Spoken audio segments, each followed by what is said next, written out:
ಜಗತ್ತ ಗೆದ್ದಿರ್ತಕ್ಕಂಥ ಒಬ್ಬ ರಾಜ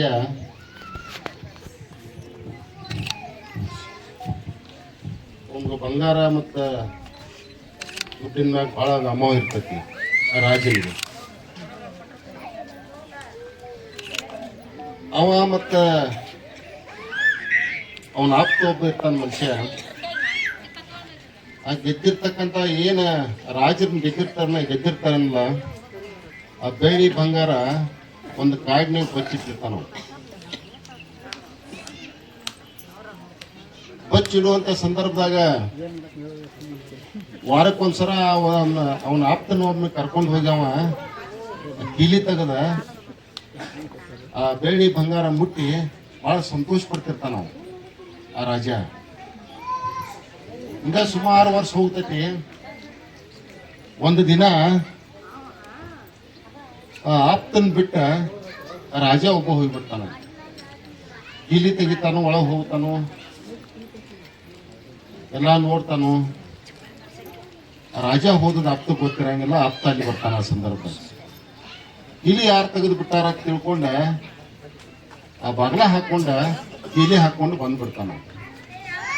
ರಾಜ ಎಲ್ಲಿ ಉಳಿತಾನಪ್ಪ ಅಂತಂದ್ರ ಆ ಬಂಗಾರ ಬೆಳ್ಳಿ ಎಲ್ಲಿರ್ತೈತಿಲ್ಲ ಕಾಡ್ನಾಗ ಅಲ್ಲಿ ಉಳಿದ್ ಬಿಡ್ತಾನ. ಇಲ್ಲಿ ತೆಗ್ಯಾವ್ರ ಯಾರಿನ್ನ 1 ದಿವ್ಸ ನೋಡ್ತಾನೆ, 2 ದಿವ್ಸ ನೋಡ್ತಾನೆ, 3 ದಿವ್ಸ ನೋಡ್ತಾನೆ, ಯಾರು ಬರಂಗಿಲ್ಲ. ಕಡಿಗೆ ಏನಾಗ್ತೈತಪ್ಪ ಅಂತಂದ್ರ ಆ ಬೆಳ್ಳಿ ಬಂಗಾರಕ್ಕೆ ಬಿಡ್ಕೋತಾನ ಅವ. ಇದೇನು ಬ್ಯಾಡ ನನಗ, ಒಂದು ತನ್ನ ಕೊಡು, ನಮ್ಗೆ ಒಂದು ತನ್ನ ಕೊಡು, ನಾ ಬದುಕಬೇಕು ಅಂತೇಳಿ ಬಿಡ್ಕೋತಾನು. ಆ ಬಂಗಾರ ಬೆಳ್ಳಿ ಅನ್ನ ಕೊಡಂಗಿಲ್ಲ ಅವಾಗ. ಕಡಿಗೆ ಅಲ್ಲೇ ತಿದ್ದು ಸಾಯ್ತಾನ.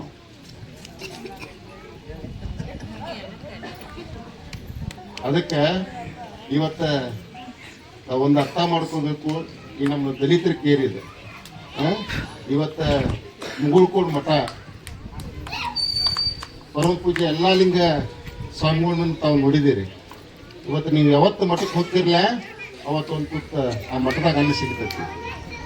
ಸಿದ್ಧಾರೂಢ ಸ್ವಾಮಿಗಳು ಇದ್ದಾಗ ಕೂಡ ನೀವು ಮಠಕ್ಕೆ ಹೋದಾಗ ಸುತ್ತ ಒಂದು ಅನ್ನ ಸಿಗ್ತಿತ್ತು. ಇವತ್ತು ಡಾಕ್ಟರ್ ಮೃಗರಾಜ ಮಹಾಸ್ವಾಮಿಗಳದಾರು ಇವತ್ತೊಂದು ಅನ್ನ ಸಿಗ್ತೈತಿ. ಇವತ್ತು ಬೆಳ್ಳಿ ಬಂಗಾರ ದೊಡ್ಡದಲ್ಲ ನಮ್ಗೆ. ಇವತ್ತು ಅನ್ನ ಭಾಳ ದೊಡ್ಡದಪ್ಪ. ಏನು ಇವತ್ತ ಆ ಮಠ ಮೊದಲಿಂದನೂ ಕೂಡ ಇವತ್ತ ಯಾವ ಹಿಂದೂ ಆಗಿರ್ಬೋದು, ಮುಸಲ್ಮಾನ್ ಆಗಿರ್ಬೋದು, ಕ್ರೈಸ್ತರಾಗಿರ್ಬೋದು, ಯಾವ ಧರ್ಮೀಯರನ್ನ ಎಲ್ಲ ಒತ್ತಾಟಿ ಕರ್ಕೊಂಡು ಹೋಗುವಂತ ಮಠ ಯಾವ್ದಾದ್ರು ಇದ್ರೆ ಈ ಮುಗುಳ್ಕೋಡ್ ಮಠ. ಇವತ್ತು 40ನೇ ಗುರುವಂದನಾ ಕಾರ್ಯಕ್ರಮ ಇವತ್ತು, ನಾಡಿ ಮತ್ತು ನಾಡಿದ್ದೆ. ಅದಕ್ಕೆ ಇವತ್ತ ಆ ಮಹಾಸ್ವಾಮಿಗಳ ತಮ್ಗ ಇಲ್ಲಿ ಒಂದು ಈ ನಮ್ಮ ಕೇರಿಗೆ ಬಂದಾರು. ಇವತ್ತೇನೋ ಅವ್ರದ್ದು ದೊಡ್ಡ ಗುಣ, ಇವತ್ತು ಬಹಳ ದೊಡ್ಡ ಗುಣ. ಏನಾದ್ರೂ ಒಂದು ಸಣ್ಣದ ಎಷ್ಟೇ ಇರುವತ್ತ ಹೊಸದಾಗ ಒಂದು ಅನ್ನಿಸೋದಕ್ಕೆ ಬಹಳ ಇದನ್ನ ಅನಿಸ್ತೈತಿ. ನಮ್ಗೆ ಬಹಳ ಮಹತ್ವ ಅನಿಸ್ತೈತಿ. ಹಂಗ ಏನೋ ಒಂದು ತಮ್ಗೆ ಒಂದು ಉಡುಗೊರೆ ಕೊಡ್ಬೇಕಂತ ಹೇಳಿ ನಮ್ಗೆ ಈ ಒಂದು ಕೇರಿ, ಯಾಕಂದ್ರೆ ನಮ್ಮ ಕೇರಿಗಳಿಗೆ ಬರೋದನ್ನ ಅಪರೂಪ ಯಾರಾದ್ರೆ ಆದ್ರೂ. ಅದಕ್ಕೆ ಇವತ್ತ ಗುರುಗಳು ಬಂದಾರ. ಇವತ್ತು ತಮ್ಗೆಲ್ಲರಿಗೂ ಕೂಡ ಆಶೀರ್ವಾದ ಮಾಡ್ತಾರ. ಇವತ್ತು ಅವೇನ ನಾಳೆ ಮತ್ತು ನಾಡಿದ್ದ ಏನು ಗುರುವಂದನಾ ಕಾರ್ಯಕ್ರಮ ಆಯ್ತಲ್ಲ, ನಾವೆಲ್ಲರೂ ಕೂಡ ಆ ಕಾರ್ಯಕ್ರಮಕ್ಕೆ ಭಾಗವಹಿಸಬೇಕು. ಎಲ್ಲರೂ ಹೆಚ್ಚಿನ ಸಂಖ್ಯೆಯಲ್ಲಿ ಬರಬೇಕಂತ ಹೇಳ್ಕೊಂಡು ಇನ್ನೊಂದು ನಾನು ನಮಸ್ಕಾರಗಳನ್ನು ತಿಳಿಸ್ತಾ ನಾನು ಮಾತು ಮುಗಿಸ್ತು. ನಮಸ್ಕಾರ. ಮಾನ್ಯ ಶಾಸಕರಿಗೆ ಚಪ್ಪಾಳೆ. ಪರಮ ಪೂಜ್ಯ ಡಾಕ್ಟರ್ ಗುರುರಾಜೇಂದ್ರ ಮಹಾಸ್ವಾಮಿಗಳ ಪಾದಕಮಲಗಳಿಗೆ ನನ್ನ ದೀರ್ಘದಿಂದ ನಮಸ್ಕಾರಗಳನ್ನು ತಿಳಿಸ್ತಾ, ವಿಶೇಷವಾಗಿ ಇವತ್ತು ನನಗೆ ಭಾಳ ಖುಷಿ ಭಾಳ ಅಂದ್ರೆ ಭಾಳ ಖುಷಿ ಇವತ್ತು. ಯಾಕಂದ್ರೆ ನೀವೆಲ್ಲ ನನ್ನ ಜನ ಇದೆ. ಇವತ್ತು ಅಪ್ಪಗಳು ಇಲ್ಲಿ ಬಂದ ನಿಮಗೆ ಅವರ 40ನೇ ಒಂದು ಗುರುವಂದನಾ ಕಾರ್ಯಕ್ರಮದ ಪ್ರಯುಕ್ತವಾಗಿ ಇವತ್ತು ನಮ್ಮ ಸಮಾಜ ತುಮಕಿಟ್ಟು ನನ್ನ ಜನ ಇವತ್ತು ತಾವಿಲ್ಲಿ ಬಂದಿದ್ದೀರಪ್ಪ. ಭಾಳ ಅಂದ್ರೆ ಭಾಳ ಖುಷಿ ಆಗೈತೆ ನನಗೆ. ಇವತ್ತು ಮೊನ್ನೆ ನಾನು ಹೇಳಿದೆ, ನಾನು ಈ ಒಂದು ಮುಗುಳ್ಕೋಡ್ ಮಠ ಅಂತಂದ್ರೆ ಸರ್ವಧರ್ಮೀಯ ಅಂದ್ರೆ ಜಾತ್ಯತೀತ ಮಠ ಅಂತ ಹೇಳಿ ಇವತ್ತು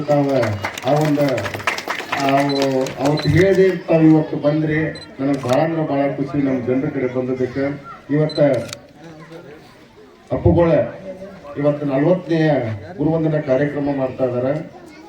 3 ದಿನ ಇವತ್ತು ನಾಳೆ ನಾಡ್ದ ಆ ಒಂದು ಜೈ ಜವಾನ್ ಜೈ ಕಿಸಾನ್ ಜೈ ವಿಜ್ಞಾನ್ ಜೈ ಶಿಕ್ಷಣ ಅನ್ನೋ ಒಂದು ಕಾನ್ಸೆಪ್ಟ್ ಇಟ್ಕೊಂಡು ಒಂದು ತಮ್ಮ ಗುರುವಂದನಾ ಕಾರ್ಯಕ್ರಮ ಮಾಡ್ತಾರೆ.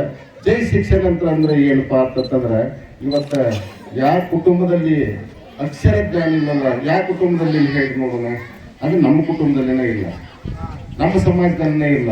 ಇವತ್ತ ಆ ಒಂದು ವಿಚಾರ ಇಟ್ಟುಕೊಂಡು ಇವತ್ತ ಆ ಒಂದು ತಮ್ಮ ಗುರುವಂದನಾ ಕಾರ್ಯಕ್ರಮ ಮಾಡತ್ತಾರಲ್ಲ, ನಾನು ಅವತ್ತು ಅವ್ರ ಬ್ಯಾನರ್ ಅವತ್ತು ನನ್ನ ಕಡೆ ಬಂದಾಗ ನೋಡಿದಾಗ ನನಗೆ ಅನಿಸ್ತು, ಅವ್ರ ಅಪ್ಪಗಳು ಬಹಳ ಒಂದು ಒಳ್ಳೆ ಮಾರ್ಗದಾಗ ಹೊಂಟಾರ. ಹಿಂದೆ ಯಲ್ಲಾಲಿಂಗ ಸ್ವಾಮಿಗಳು ಇರ್ಬೋದು, ಸಿದ್ದಾರೂಢಗಳು ಸ್ವಾಮಿಗಳು ಇರ್ಬೋದು, ಇವತ್ತು ಮುರುಘ ರಾಜೇಂದ್ರ ಮಹಾಸ್ವಾಮಿಗಳು ಇರ್ಬೋದು, ಈ ಒಂದು ಮುಗುಳ್ಕೋಡು ಮಠ ಏನೈತಲ್ಲ ಇವತ್ತ ಸರ್ವಧರ್ಮೀಯರ ಅಂದ್ರೆ ಜಾತ್ಯತೀತವಾಗಿರ್ತಕ್ಕಂಥ ಒಂದು ಮಠ, ಅದನ್ನು ಮುಂದುವರ್ಸ್ಕೊಂಡು ಹೊಂಟಾರ. ಇದಕ್ಕೆ ಬಹಳ ನಮ್ದು ಹೆಮ್ಮೆ ಐತಿ. ಇವತ್ತು ನಮ್ಮ ಸಮಾಜ ಆಗಿರ್ಬೋದು, ನಮ್ದು ಏನು ಇವತ್ತು ನಾವು ಇದೀವಲ್ಲ ಎಲ್ಲ ಜನಾಂಗದವ್ರು ಇರ್ಬೋದು, ಇವತ್ತು ನಾವೆಲ್ಲರೂ ಕೂಡ ಅಪ್ಪುಗಳಿಗೆ ನಾವು ಅವ್ರಿಗೆ ಚಿರುಣಿಯಾಗಿರ್ತೀವಿ ಅಂತ ಹೇಳಿ ಕೇಳ್ಕೊಂಡು ಇವತ್ತು ನಾಳೆ ಮಾಡಿದ ಕಾರ್ಯಕ್ರಮ ಐತಿ. ತಾವು ಎಲ್ಲರೂ ಕೂಡ ಒಂದು ಆ ಕಾರ್ಯಕ್ರಮದಲ್ಲಿ ಭಾಗವಹಿಸ್ಬೇಕಂತ ಕೇಳ್ಕೊಂಡು ತಾವು ಈ ಒಂದು ಗುರು ವಂದನಾ ಕಾರ್ಯಕ್ರಮ ಯಶಸ್ವಿಯಾಗಿ ನಡೆಸ್ಕೊಡ್ಬೇಕಂತ ಹೇಳಿ ಕೇಳ್ಕೊಂಡು ನನ್ನ ಮಾತು ಮುಗಿಸ್ತು.